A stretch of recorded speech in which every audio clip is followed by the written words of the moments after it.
Hello, welcome to our very first food recipe for the Super Center Chef.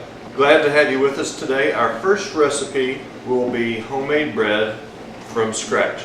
Now, let's talk about some of the things we'll need to make this bread.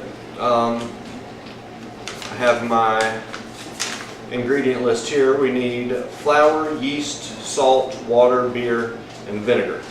To mix the ingredients and to store them for the rise, I use one of these glass bowls that you can pick up at any super center for $3 or $4. I've got like 5 or 6 of them. They're wonderful for many uses.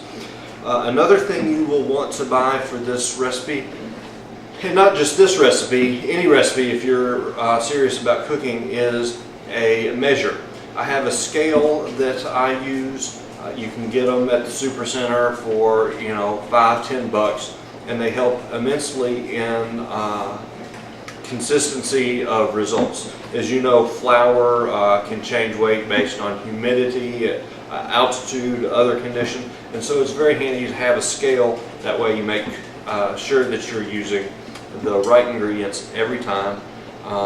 And this recipe calls for 15 ounces of flour, which I've measured out before time. I use bread flour. I find it gives a lighter, fluffier loaf. AP flour has also been recommended and is fine to use. I just prefer the bread flour. We pour that in our mixing bowl. We will add a 1/4 teaspoon yeast to the mix, and this yeast is rapid rise, highly active yeast, also known as, I think, like instant yeast. This is the packet you can find at your local super center. I think they're like 80 cents. This particular kind of yeast does not require the proofing and other fancy stuff you'll see those guys on the Food Network use. And it requires a lot less yeast, so you just dump in a 1/4 teaspoon and you're good to go. Next we use some salt, 1½ teaspoons. And for this I use kosher salt.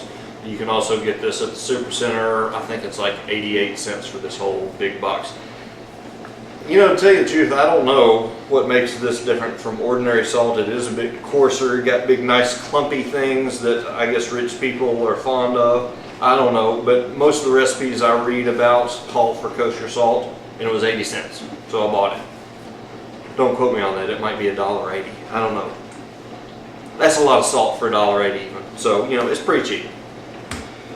I put that in there, and these are the entirety of our dry ingredients. We're going to mix them around before we put in the wet ingredients so that we don't get any clumps of yeast or salt as we pour in the wet ingredients. The wet ingredients will start off with 1 tablespoon of vinegar.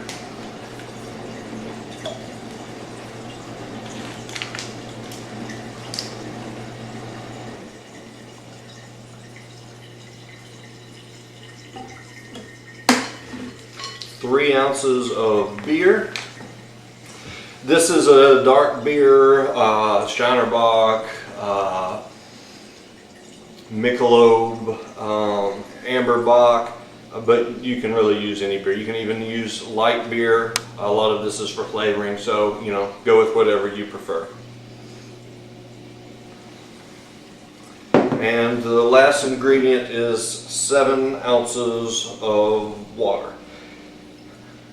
I've heard people say use lukewarm water, others say use hot water, others cold water. I don't think it really matters all that much. We're going to let this thing rise for 18 hours. So if you just want to use tap water at room temperature, I think that will work fine with this kind of yeast. So there we have it. That is all of our ingredients. That is as complicated as this recipe gets. I'm going to take my fork, mix it around a bit, and what we're looking for eventually is the kind of the consistency of Bisquick biscuits. You remember when you used to make those at home with your mom? And you can do all this with your hand and fingers, but it gets very sticky. I find that if I start mixing with the fork, then I can save a little mess down the road. So, you know, when you get this big clump like you're seeing here, we're on the right direction. There's still some flour in the bottom that we need to incorporate into all this mess. And so that's all you got to do. You're not doing any special kneading really or anything. Just kind of roll it around, push on it a little bit, let that moisture from the bread dough soak up the flour in the bottom. And as soon as you find that you've gotten all of that flour up, that's it. We'll throw some saran wrap over the top, let it sit for 18 hours is what everybody says. In all likelihood, this recipe probably doesn't require the full 18 hours for the first rise, but by making sure we do it at least 18 hours, we will help develop some of the flavor. It'll almost taste like a sourdough bread, kind of. And it's very easy, much easier than having those silly sourdough bread starters. Now, I'm not being a hater. Don't send me emails telling me how you love your sour bread starter. I'm just saying, I'm not smart enough for that. I'm gonna stick with my simple stuff, okay?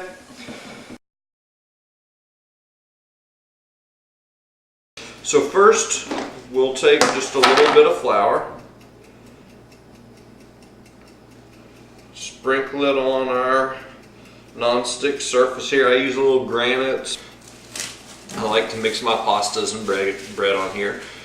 Then we'll take the bread dough that has been sitting, just kind of break it apart from the walls.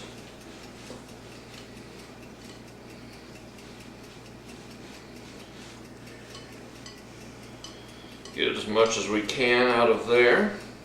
And kind of just spread it apart. So we just have the dough,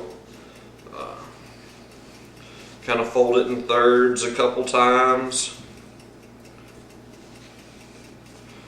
mash it down. And people often will call this punching down the dough for in between the first and second rises. All you're doing really is breaking up the really big holes of air that the yeast has developed to make a more uniform structure in the bread. The bread experts will call it a more uniform crumb. But basically it's just going to help the bread be a little more even. So we folded it over a few times. That's about it. That's about all you got to do. We're just going to tear off a piece of parchment paper, stick it in there, smooth out the wrinkles. Probably can't hear me with all that crackling going on. We're going to smooth out the wrinkles, stick it in there, spray some vegetable oil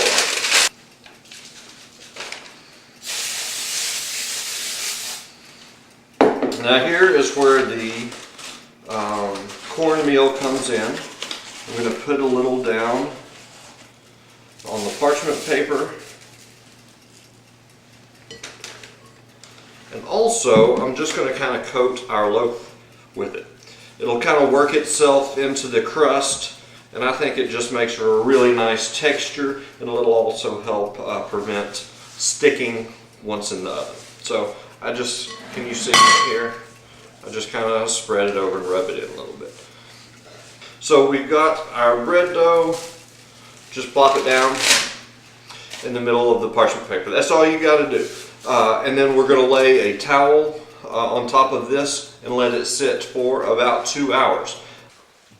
Okay, so we're an hour and a half into the bread's second rise, and we need to preheat the oven. 450 degrees, but the important thing to remember is we need to preheat the oven with our Dutch oven inside it. We need this hot so that when we put the bread in, it'll give it a nice rise to make nice fluffy bread. No, you don't have to use an enameled cast iron Dutch oven, but you need to use something heavy, something that can withstand the temperatures of the oven, and something that has a lid. You can get this cheap at the Supercenter for $50 to $60. You can get it even cheaper if you go without the enamel, and that's fine too, especially for this recipe.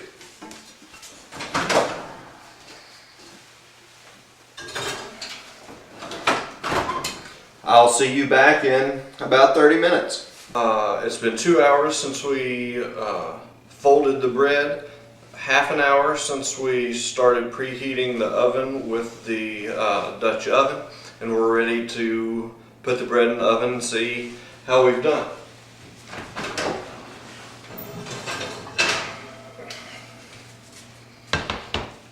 You notice it's a nice darker brown than it was originally because it's so hot in there.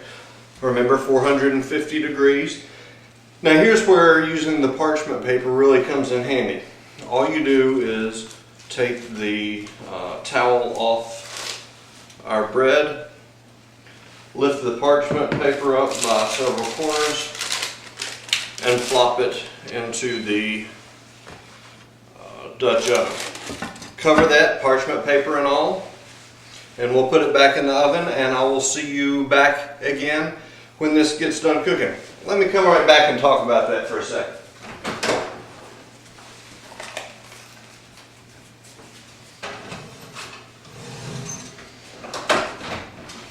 Okay, so that's bacon. The recipes you will find on the internet say to cook it covered for about 30 minutes and then take the cover off and let it cook about 10 more minutes without the cover, which will help create the good crust we want on this loaf. I have tried that with this recipe with not much success. Usually the crust will be entirely too brown. With that technique, feel free to use it.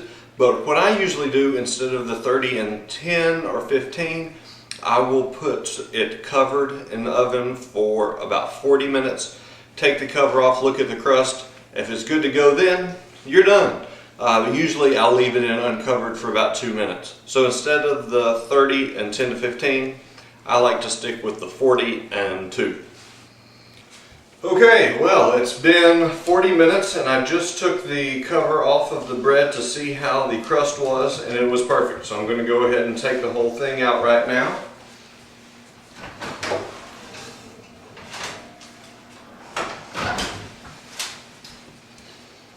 And there we have it. We're done.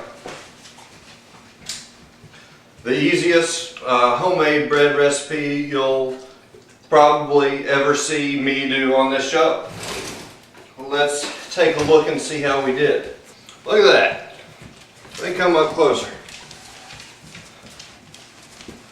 You just can't beat that. Good homemade bread, delicious, and will cut up wonderful.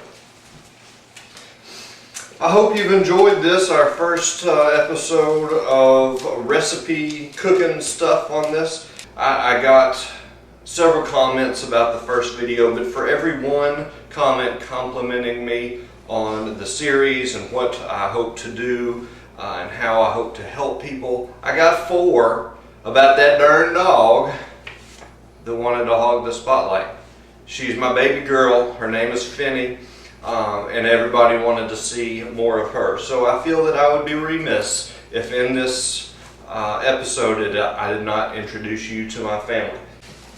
Okay, here we go. Let's see if you can get them in the picture.